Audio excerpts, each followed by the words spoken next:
Hello, good morning guys. Gagawa po tayo ng kamuting kahoy na suman. Ihalo-halo lang natin yan ng 3 ingredients guys. Magbabalot na po tayo. Ito po yung ating binalot ngayon.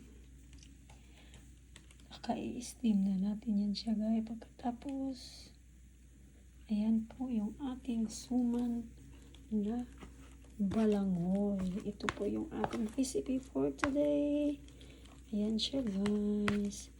Haluin lang ng mabuti para mahalo ang lasa niya guys. Hello mga kababayan. Good morning. Ayong buntag na. Kay buntag na karon diri. Thank you very much. Mamaya i-steam natin ito pag finished product na siya. Thank you, bye. God bless guys.